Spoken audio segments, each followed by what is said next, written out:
Hi guys, George here from Zero Period Productions, and today we're talking about Enderal and its official release for Skyrim Special Edition. In this video we'll talk a little bit about the mod, what it entails, and show off how it looks in Special Edition versus Classic.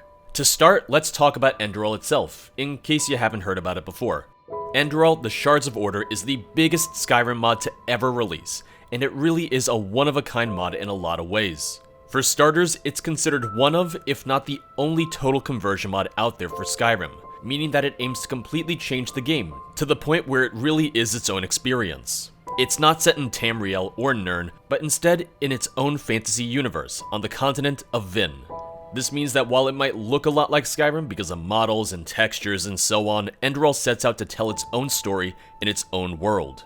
And while Enderal is the first real total conversion mod we've had for Skyrim, this is the fourth major mod of this type that the team has made.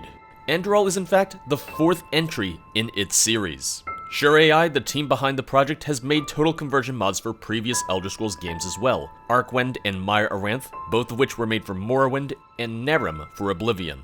The dev team is based out of Germany, and in the past had only made German versions of their mods. Even Nehrim, while fully voiced, is only voiced in German, although it does have English subtitles available. Last year, Nehrim released on Steam, and there's even talks of a separate mod team that hopes to create a voiced English version of the mod. But back to Enderal. Unlike its predecessors, Enderal was given a full English translation, voice acting, subtitles, everything. That of course was in addition to the full German release as well. Writing and pre-production for the project started before Skyrim had even launched, and the first iteration of Enderal, the Shards of Order, released back in July 2016 for Skyrim Classic, and was available for download via the dev's website as well as the Skyrim Nexus. At launch, it was a fully realized game, with its own leveling and XP system, an incredible world to explore, side quests, companions, and one of the most engaging quests I've ever played for a mod. For others, as well as myself, there's definitely a slight learning curve. After playing Skyrim for years, it felt so weird to go into a game that looked and felt like Skyrim, but wasn't. Yes, there's weapons and armors from Skyrim that are used in Enderal, there's various models, textures, buildings, you name it, but Enderal is different in terms of balancing, in terms of world design, and in terms of tone. Whereas Skyrim and the Elder Scrolls is high fantasy, Enderal is dark fantasy.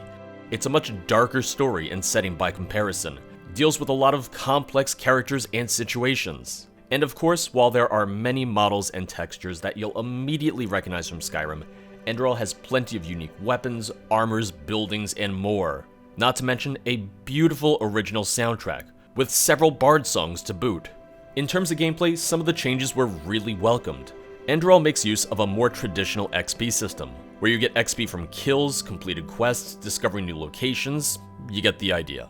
Leveling up gives you a memory point, and allows you to slot a new ability on one of several ability trees. One for mage, one for warrior, one for rogue. In place of shouts, Enderal has talents, active abilities that give you different boosts in combat. In Skyrim, your shouts have a universal cooldown, where you wouldn't be able to use any other shout until that timer ended. However, with Enderal, each talent has its own independent cooldown. So you can use the Tempest talent, and during that 7-second cooldown, you can use the Tower of Strength talent in order to really combine different boosts.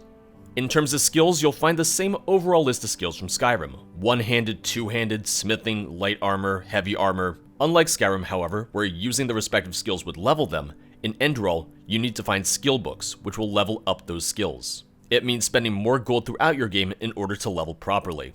These skill books come in different tiers as well, meaning that you'll have an apprentice book which will only grant levels up to 25 in that respective skill, 50 for adept, 75 for expert, 100 for master. The one downside to this is that you do run into scenarios where you'll have enough skill points, but you can't find the books that you need. In terms of balancing, Enderal is a much more deadly world, between different beasts and creatures, increased damage modifiers, and rogue mages killing you near instantly. You'll generally have to approach combat a bit more carefully than you might in Skyrim. That challenge winds up being a really fun part of the game, but if you're going between Enderal and Skyrim, you might find yourself a bit thrown off at times. After Enderal's launch, the team spent several months working on minor updates and bug fixes, but overall it was a smooth launch. After its release, the team discussed some of the things that were cut during development, due to a lack of time and resources. In December 2016, only a handful of months after the mod's initial release, the team announced Enderal, Forgotten Stories, which aimed to bring these cut quests and content back to Enderal. In early 2019, we finally saw the release of Enderal Forgotten Stories for Skyrim Classic, and to make matters more exciting, it was released on Steam. This made the mod much more accessible for players, as it made installation as easy as a couple clicks. And unlike its original version, it did not overwrite your Skyrim install. On top of that, Forgotten Stories included 2 new guild quest lines, the Golden Sickle Merchants Guild and the Relata, a mysterious cult run out of the Undercity.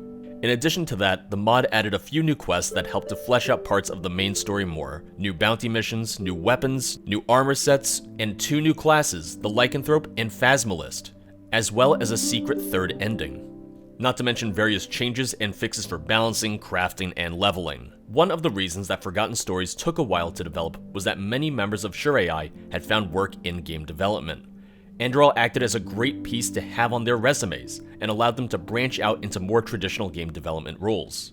So in the end, Forgotten Stories was made with a fraction of its original team. After this, there were some more bug fixes and minor updates, but Forgotten Stories was the final release and last content drop from the team.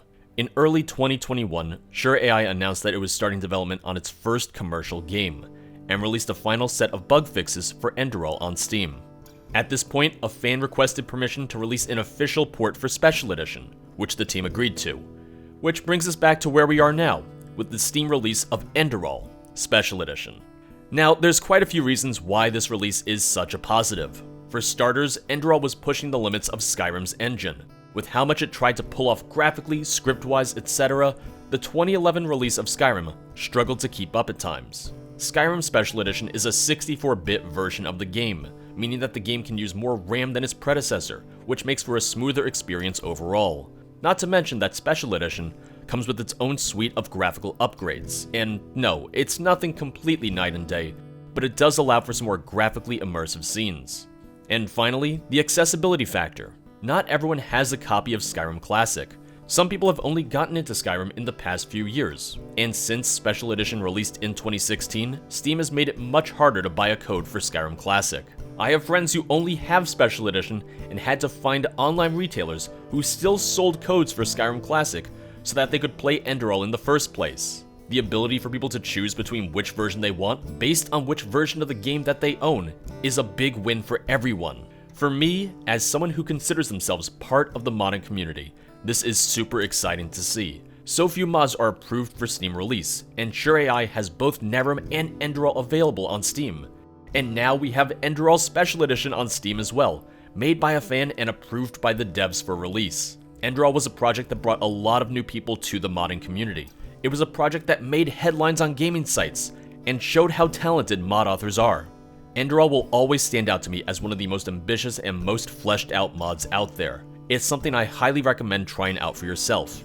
Of course, if you want to see more, you can always check out my playthroughs of Enderal. My original YouTube playthrough for the 2016 version, and a Twitch livestream playthrough for Forgotten Stories when it launched in 2019. While Enderal is easily available on PC, that still leaves out console players. And while Steam is cool and allows Enderal to be hosted on their platform, the odds of Enderal ever coming to consoles is unfortunately slim to none. So I guess that's where my playthroughs come in. Thanks for watching, guys. I'll see you next time. Bye bye.